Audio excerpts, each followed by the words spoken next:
বর্তমানে আমরা মোবাইল বা ইউটিউব বা ফেসবুক বা গণমাধ্যমগুলোতে বিভিন্ন ক্লিপ আসে, যেমন ধরেন সংবিধানের ক্লিপগুলা, ওখানে কি বলতেছে, কি বিষয় বলতেছে, যুক্তি তর্ক বিতর্ক, হাসনাত আব্দুল্লাহ এবং যারা যারা এই সংবিধানে আছে তাদের মধ্যে একটা ফেসবুকে মিম আছে, কুক উইথাউট ওয়েল, মানে রান্না করতেছে তেল ছাড়াই।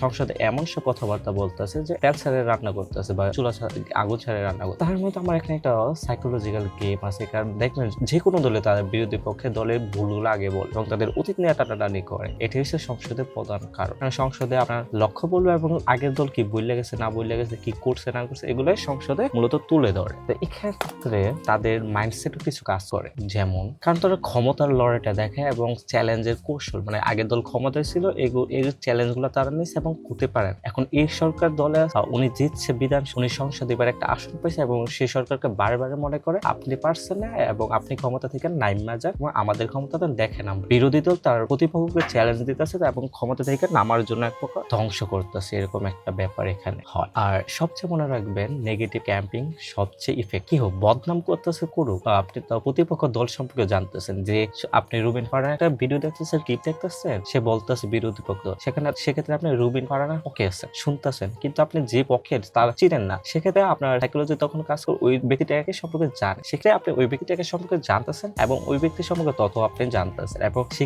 কি বলে গেছে না বলে গেছে আপনি রিসার্চ করতেছেন এবং আপনি আপনার বন্ধু বা আত্মীয় স্বজন বা যে কলিগের সাথে কথা বলতেছে এবং এখানে একটা ক্যাম্পেইন হয়েছে বা এবং ছড়াইতেছে তথ্যগুলো। এভাবে আপনি যখন আরেকদিন ওই ভিডিও দেখবেন বা ওই ব্যক্তির কথা শুনবেন, তখন আপনি ওই ব্যক্তিকে কি প্রতিক্রিয়া করে গেছে বা কি কথা বলে গেছে, এগুলো তখন আপনার ব্রেনে কাজ করবে এবং আপনি ওই ব্যক্তি সম্পর্কে আরো কিছু ডিটেলস জানতে পারবেন। এভাবে মানে নেগেটিভ ক্যাম্পেইন আপনার ইফেক্ট ফেলবে, যেমন আমাদের লাইফের নেগেটিভ কথা যেমন ইফেক্ট ফেলে, ঠিক সেরকম নেগেটিভ ঘটনাগুলো ইফেক্ট ফেলবে। আর কিছু আপনি ক্লিপ দেখে দেখবেন, কিছু মানুষ যুক্তিতে কথা বলে, এর মূল কারণ হচ্ছে তারা যুক্তি দিয়ে ওই ব্যক্তির ভুলগুলা তুলে ধরে এবং ওই ব্যক্তি এবং সকলের সামনে যিনি যুক্তিতে কথা বলতেছে উনি সকলের সামনে একটা ব্র্যান্ড হয়ে পড়ে এবং সবাই চায় সংবিধানে যখন এই কথা বলতে কিছু একটা গুরুত্বপূর্ণ টপিকের কথা বলতে চায় এবং তাদের লক্ষ্য থেকে বিরোধী পক্ষের কি না করে গেছে ওই ভুলগুলা সব তুলে ধরতে এবং নিজেকে সকলের সামনে একটা শক্তিশালী পয়েন্ট বা শক্তিশালী সংসদ নেতা হিসেবে তুলে ধরে। তারা সব সময় এটা একটা তাদের ব্রেনের বা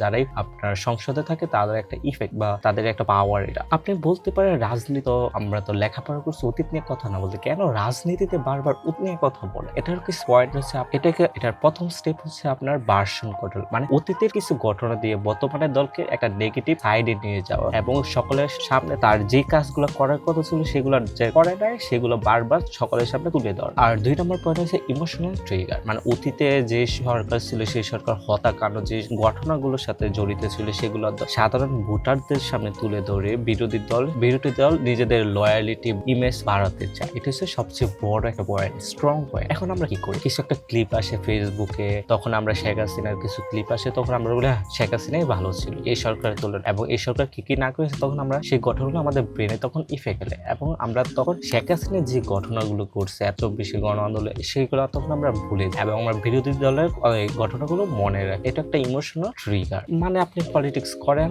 আর না করেন, আপনার সামনে ক্লিপ আসলে তখন আপনি পলিটিক্স সম্পর্কে জানার আগ্রহ বাড়ে এবং উইথাউট ওয়েল রান্না করে আপনার বিষয়ে আরো মনোযোগ বাড়ে। এই রিলস গুলো আমাদের ব্রেনে ইফেক্ট ফেলে এবং পলিটিক্স সম্পর্কে জানতে আমাদের আরো আগ্রহ করে তোলে। তাই পলিটিক্স জানুন এবং নিজের দেশে সামনের দিকে এগিয়ে নিয়ে যান এবং দেশের নাগরিক হিসেবে আপনি যখন ভোট দিবেন তখন অবশ্যই আপনার নেতাকে প্রশ্ন করবেন আপনি আমার জন্য। ধন্যবাদ।